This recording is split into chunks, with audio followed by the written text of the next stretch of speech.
በከፋ ዞን ቢጣ ወረዳ ከ123 በላይ ሰዎች እስልምናን መቀበላቸውን የዞኑ መጅሊስ አስታወቀ። ሳውዲ አረቢያ ለ1655 ኢትዮጵያውያን የምህረት አዋጅ ማወጇን የውጭ ጉዳይ ሚኒስቴር አስታወቀ። በሲዳማ ክልል በእስልምና ሃይማኖት ላይ የጥላቻ ድርጊት ሲፈጽም የነበረ ግለሰብ በቁጥጥር ስር ዋለ። የኢራን ኢስላማዊ አብዮታዊ ኃይል ለጠላት የተሳሳተ ስሌት ምላሽ ለመስጠት ጦራችን ዝግጁ ነው ሲል አስጠነቀቀ።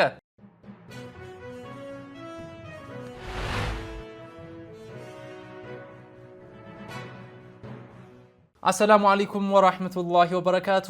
ውድና የተከበራችሁ የሐሩን ሚዲያ ተከታታዮች ሳምንታዊ መረጃዎችን ወደ እናንተ የምናደርስበት ከጁማ እስከ ጁማ ፕሮግራማችን ተጀምሯል።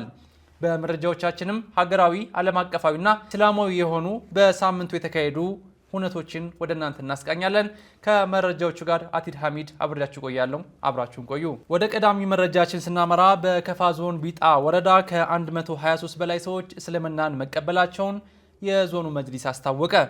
በደቡብ ኢትዮጵያ ክልል በከፋ ዞን ቢጣ ወረዳ አግዳክት ቀበሌ ከ20 በላይ አባወራዎች ከነ ቤተሰቦቻቸው በድምሩ 123 ሰዎች ወደ ተፈጥሯዊ እምነት እስልምና መመለሳቸውን የዞኑ እስልምና ጉዳዮች ምክር ቤት መጅሊስ አስታውቋል።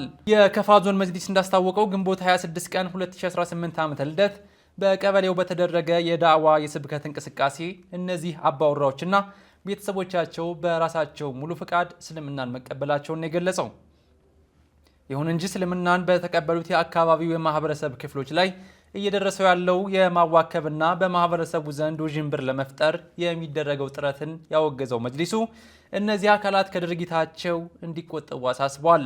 በተለይም ሐሰተኛ የማህበራዊ ትስስር ገጾችን በመጠቀም ሰላም ወዳድ በሆነው ማህበረሰብ ዘንድ መከፋፈልን የሚፈጥሩ አካላት እንዲሁም የከፋ ዞን የሃይማኖት ፎረምና ሌሎችም ተቋማት ተጨባጩን ሀቅ ያላገናዘቡና እርስ በርስ የሚጣረሱ መግለጫዎችን ከማውጣት እንዲታቀቡ የዞኑ መጅሊስ በሰጠው መግለጫ ላይ አስታውቋል።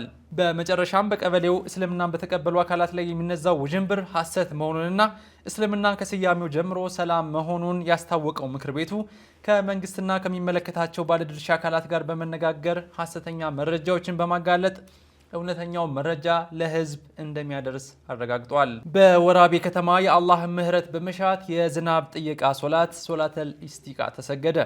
በስልጤ ዞን ወራቤ ከተማ የሚገኘው ህዝበ ሙስሊም በወራቤ ሁለገብ ስቴዲየም በመሰባሰብ በዝናብ እጦት ምክንያት የሚሰገደውን የኢስቲቃ ሶላት በጋራ አከናውኗል። ምዕመኑ የአላህን ረሕመትና እዝነት በመጠየቅ ዝናብ እንዲለግሳቸው አላህን ተማጽነዋል። በመድረኩ ላይ የተገኙት ዑለሞች ባስተላለፉት መልእክት ማህበረሰቡ በዚህ አሳሳቢ ወቅት በተውበትና በንስሐ ወደ አላህ በመመለስ ከወንጀልና ከእኩይ ተግባራት በመራቅም የእርሱን እዝነትና እገዛ መሻት እንደሚገባው አሳስበዋል። የዝናብ ጥየቃ ሶላተል ኢስቲቃ ሙስሊሞች የዝናብ መቋረጥ በሚገጥማቸው ወቅት አላህን ምህረትን ለመጠየቅና ዝናብ እንዲያዘንብላቸው ለመማጸን ወደ ሜዳ በመውጣት በጋራ የሚሰግዱት የሸሪዓ ድንጋጌ መሆኑ ይታወቃል። የማዕከላዊ ኢትዮጵያ ክልል መጅሊስ የሴቶች አደረጃጀት በይፋ ተመሰረተ። የማዕከላዊ ኢትዮጵያ ክልል እስልምና ጉዳዮች ከፍተኛ ምክር ቤት መጅሊስ የሴቶችን ዘርፈ ብዙ እንቅስቃሴ ወጥ ወደሆነ አደረጃጀት ለማምጣትና የዳዕዋ ስራውን በይበልጥ ለማገዝ የሚያስችል የሴቶች አደረጃጀት በሀላባ ቂሊቶ ከተማ በይፋ መስርቷል። በማዕከላዊ ኢትዮጵያ ክልል መጅሊስ ፕሬዚዳንት ኢማም ሼህ አብዱል ሐዲ የተመራው የክልሉ መጅሊስ በክልሉ የሚገኙ ሁሉንም ዞኖችና ልዩ ወረዳዎች የወከሉ 11 አባላት ያሉት ኮሚቴ አዋቅሯል። የተወከሉት አባላትም ከዞን እስከ መስጂድ ያለውን የሴቶች መዋቅር የመዘርጋትና የማደራጀት ኃላፊነትን ተረክበዋል። በሀላባ ቂሊቶ በሚገኘው የዋህደቱን ኒሳ የሴቶች የቁርአን ሂፍዝና የበጎ አድራጎት ማህበር አዳራሽ የተካሄደው የምስረታ መርሃ ግብር ወይዘሮ ሰሚራ ሀጂ አብዲ ዋና ሰብሳቢ፣ ወይዘሮ ሰሊሓት ዳውድ ደግሞ ምክትል ሰብሳቢ እንዲሁም ወይዘሮ ሱለይካ ተማም ዋና ጸሐፊ ሆነው የተመረጡ ሲሆን በቀጣይ ጊዜያት ኃላፊነታቸውን በታማኝነትና በቅንነት ለመወጣት ቃለ መሐላ ፈጽመዋል። በምስረታ መርሃ ግብሩ ላይ በሶስት ሴቶች ተመስርቶ በ5 ዓመታት ውስጥ ትልቅ ስኬት ላይ የደረሰው የዋህደቱን ኒሳ የሴቶች የቁርአን ሂፍዝና የበጎ አድራጎት ማህበር በአርአያነት የተጠቀሰ ሲሆን ይህንን ተሞክሮ በመውሰድ መሰል ፕሮጀክቶች ሊያሳኩ እንደሚገባ በመድረኩ ላይ ተጠቁሟል። በዕለቱ የክልሉ መጅሊስ ፕሬዚዳንት ኢማም ሼህ ሐጂ አብዱል ሐዲ አህመድን ጨምሮ በተዋረድ የሚገኙ የመጅሊስ አመራሮች መገኘታቸው ተገልጿል። የኢትዮጵያ ሙስሊም ወጣቶች ካውንስልና የሂጅራ ባንክ ስትራቴጂካዊ የአጋርነት ስምምነት ተፈራረሙ። የኢትዮጵያ ሙስሊም ወጣቶች ካውንስል ሙሉ በሙሉ ከወለድ ነፃ የባንክ አገልግሎት በመስጠት ከሚታወቀው ሂጅራ ባንክ ጋር በኢኮኖሚ መስተጋብር፣ በፋይናንስ ተደራሽነትና በወጣቶች አቅም ግንባታ ዙሪያ በጋራ ለመስራት የሚያስችላቸውን ስትራቴጂካዊ የአጋርነት የመግባቢያ ሰነድ በአሳለፍነው ሳምንት ተፈራርመዋል። ስምምነቱንም የኢትዮጵያ ሙስሊም ወጣቶች ካውንስል ፕሬዚዳንት ኡስታዝ ሀይደር ከድርና የሂጅራ ባንክ ዋና ስራ አስፈጻሚ አቶ ዳዊት ቀኖ ፈርመውታል። የዚህ ስምምነት ዋና ዓላማ ካውንስሉ ያለውን ሰፊ ሀገር አቀፍ የወጣቶች መዋቅር ከሂጅራ ባንክ የዳበረ የፋይናንስ ዘርፍ አቅምና ተደራሽነት ጋር በማቀናጀት ሀገራዊና ዘላቂ የኢኮኖሚ እድገት እንዲመዘገብ የጋራ አስተዋጽኦ ማበርከት ነው ተብሏል። በስምምነት ሰነዱ ላይ እንደተገለጸው ሁለቱ ተቋማት በፋይናንስ ተደራሽነትና ግንዛቤ፣ በወጣቶች አቅም ግንባታን፣ በቴክኖሎጂ ፈጠራ ድጋፍ፣ በዲጂታል አሰራር ሽግግር እንዲሁም በማህበራዊ ኃላፊነትና ልማት ላይ ትኩረት አድርገው በጋራ ይሰራሉ። ይህ ስትራቴጂካዊ አጋርነት የሁለቱን ተቋማት የስራ ግንኙነት ወደ ላቀ ደረጃ በማሸጋገር በጋራ በሚቋቋም የጋራ ማስተባበሪያ ኮሚቴ አማካኝነት እቅዶቹን በተደራጀ መንገድ ተግባራዊ ለማድረግ ያስችላል ተብሏል።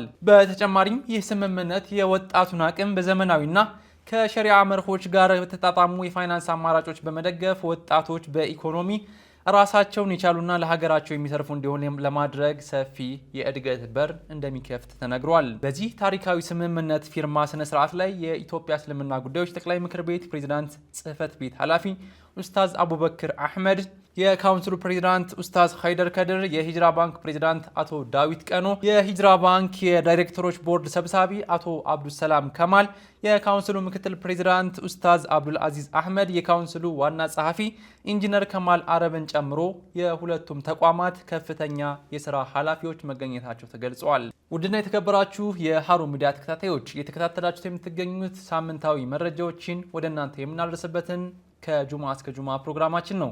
እንቀጥላለን። የጋብቻ፣ የፍቺ፣ የውርስ ማጣራትና የሀብት ክፍፍል ጉዳዮችን የሚያሻሽል አዲስ የሸሪያ ፍርድ ቤቶች ረቂቅ አዋጅ ሊጸድቅ መሆኑ ተገለጸ። በህዝብ ተወካዮች ምክር ቤት የህግና የፍትህ ጉዳዮች ቋሚ ኮሚቴ የሸሪያ ፍርድ ቤቶች ማሻሻያ ረቂቅ አዋጅ ላይ ይፋዊ የህዝብ ውይይት እያካሄደ ይገኛል። የቋሚ ኮሚቴው ሰብሳቢ የተከበሩ ወይዘሮ ጸገነት መንግስቱ እንዳሉት የመድረኩ ዋና ዓላማ በማሻሻያ ረቂቅ አዋጁ ላይ ግብአት ለማሰባሰብ ሲሆን ይህ ረቂቅ አዋጅ የፍትህ ስርዓቱን በማሻሻል ረገድ የጎላ ፋይዳ ይኖረዋል ብለዋል። የፌዴራል ጠቅላይ ፍርድ ቤት ዳኛ የሆኑት አቶ መሐመድ አህመድ በበኩላቸው አዋጁን ለማሻሻል ሰፊ የጥናት መደረጉንና የተለያዩ ሀገራትን ተሞክሮ ለመዳሰስ ጥረት መደረጉን ገልጸዋል። ክቡር ዳኛው አክለውም ረቂቅ አዋጁ የፍርድ ቤቱን የአገልግሎት ተደራሽነት ለማስፋትና የዳኞች አስተዳደር ጉባኤ እንዲኖረው ለማድረግ እንደሚያግዝም አስረድተዋል። በዚህ ማሻሻያ ረቂቅ አዋጅ ውስጥ የጋብቻ፣ የፍች፣ የውርስ ማጣራትና የሀብት ክፍፍል ጉዳዮች በግልጽ የተካተቱ መሆኑም ተጠቁሟል። በተጨማሪም ረቂቅ አዋጁ የፌዴራል ሸሪያ ፍርድ ቤት ሰበር ሰሚ ችሎት የሚቋቋምበትን አዲስ ድንጋጌ ያካተተ መሆኑን ዳኛው አብራርተዋል።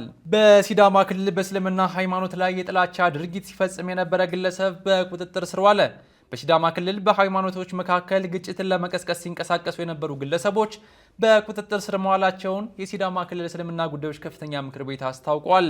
በክልሉ በተለያዩ መድረኮች ላይ በመገኘት በእስልምና ሃይማኖት ላይ የስድብና የስም ማጥፋት ድርጊት ሲፈጽም የነበረ እንዲሁም በታላቁ ነቢይ ሙሐመድ ሰለላሁ ዐለይሂ ወሰለም ላይ ሐሰተኛ ቅጥፈቶች ሲያናፍስ የነበረው አቶ ጳውሎስ ቡሪቃ በተባለ ግለሰብ ከመንግስትና ከማህበረሰቡ ጋር በተደረገ የተቀናጀ ጥረት በህግ ቁጥጥር ስር መዋሉን የተገለጸው ምክር ቤቱ እንዳስታወቀው ግለሰቡ በክልሉ ለዘመናት ተከባብሮ ተቻችሎና ተጋብቶ የኖረውን ህዝብ እርስ በርስ ለማጋጨት እንዲሁም በእስልምና ሃይማኖትና ተከታዮቹ ላይ ጥላሸት በመቀባት በእቅድ ሲንቀሳቀስ እንደነበረ ተደርሶበታል። በዚሁ የጥፋት ድርጊት ጋር ተያይዞ ተመሳሳይ የህዝብ ማጋጨትና የብጥብጥ ተልዕኮን አንግበው ሲንቀሳቀሱ የነበሩ ሌሎችንም ግለሰቦች በቁጥጥር ስር ለማዋል ከክልሉ ሰላምና ጸጥታ ቢሮ ጋር በቅንጅት የክትትልና የህግ ማስከበር ስራዎች በስፋት እየተከናወኑ እንደሚገኙም ተመላክቷል። የሃይማኖትና የብሔር ልዩነት ሳይበግረው ለሰላምና ለህግ መከበር እያደረገ ያለውን አርአያነት አጋርነትና ትብብር ይበልጥ አጠናክሮ እንዲቀጥል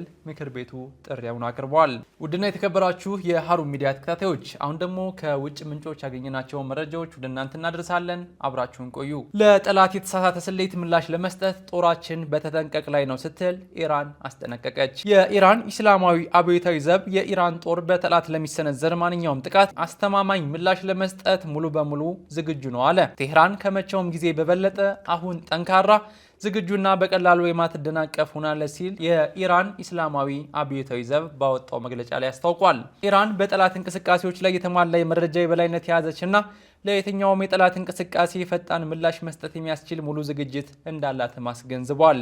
አሜሪካና እስራኤል በኢራን ክብር ነፃነትና የእድገት ጎዳና ላይ ያነጣጠሩ የወታደራዊ ስለላ ሚዲያና ኢኮኖሚያዊ ጥቃቶች ቢሞክሩም ይህ የተሳሳተ ስሌት ሳይሳካ ቀርቷል ነው ያለው መግለጫው።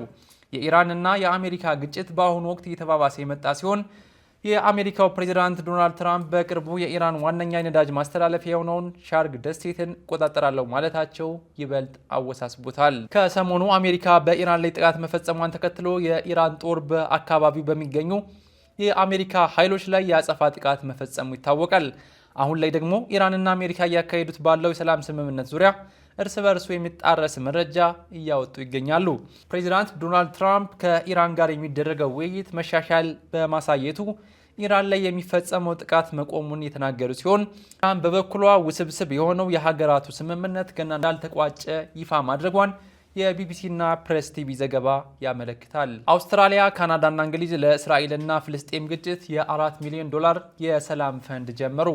ሀገራቱ የጋራ የሰላም ፈንድ የጀመሩት የእስራኤልና የፍልስጤም ግጭትን ለመፍታት እያንዳንዱ ሀገር 1 ሚሊዮን ፓውንድ ወይንም $1.34 ሚሊዮን እንደሚያዋጡ በመስማማት ነው። በትናንትናው ዕለት ይፋ የሆነው የፈንድ ስምምነት የመጣው ሶስቱ ሀገራት ከፈረንሳይ፣ ኒውዚላንድ እና ኖርዌይ ጋር በመሆን በዚህ ሳምንት በእስራኤል ጦር በተያዘው ዌስት ባንክ በፍልስጤማውያን ላይ በገንዘብ በሚረዱና በሚፈጸሙ ኔትወርኮች ላይ የተቀናጀ ማዕቀብ እንደሚጣል ካሳወቁ በኋላ ነው። የእንግሊዝ የውጭ ጉዳይ ሚኒስቴር ኦቤት ኩፐር በሰጡት መግለጫ መካከለኛው ምስራቅ ሰላም፣ ፍትህና ደህንነት በሁለት መንግስታት መፍትሄ ላይ የተመሰረተ ነው ያሉ ሲሆን ለዚህም ነው ሀገሮቻችን ከእስራኤል መንግስት ጎን ለፍልስጤም ግዛት እውቅና የሰጡት ብለዋል። ይሁንና ብዙ ጊዜ የመካከለኛው ምስራቅ ሰላም እንደ ዓለም አቀፍ ዲፕሎማሲ ጉዳይ ብቻ ነው የሚታዩ ያሉት ኩፐር እስራኤላውያንና ፍልስጤማውያን በግጭትና በአመፅ ውስጥ መቀጠላቸውን ጠቅሰው እኛ በሁሉም ወገኖች መካከል ውይይት፣ ሰላምና መተማመን የሚገነቡ ድርጅቶችን መደገፍ አለብን ብለዋል። ይህ ተነሳሽነትም ለፍልስጤማውያን ሰብአዊ ድጋፍ ከማድረግ በተጨማሪ በህገወጥ ሰፋሪዎች ላይ እርምጃ ለመውሰድ እንዲሁም የፕሬዝዳንት ዶናልድ ትራምፕን ባለ 20 ነጥብ የጋዛ የሰላም እቅድን ለመደገፍ ያለመ ነው ማለታቸውን አልጀዚራ አስነብቧል። ውድና የተከበራችሁ የሀሩን ሚዲያ ተከታታዮች ሳምንታዊ መረጃዎችን ወደ እናንተ የምናደርስበት ከጁማ እስከ ጁማ ፕሮግራማችን የተከታተላችሁትን ይመስል ነበር። ከመረጃዎቹ ጋር እኔ አቲድ ሐሚድ ከካሜራ ባለሙያው አብዱል መሊክ ሞገስ ጋር ነበርን። በሌላ የመረጃ ሰዓት እስከምንገናኝ ወሰላሙ አለይኩም ወራህመቱላሂ ወበረካቱ።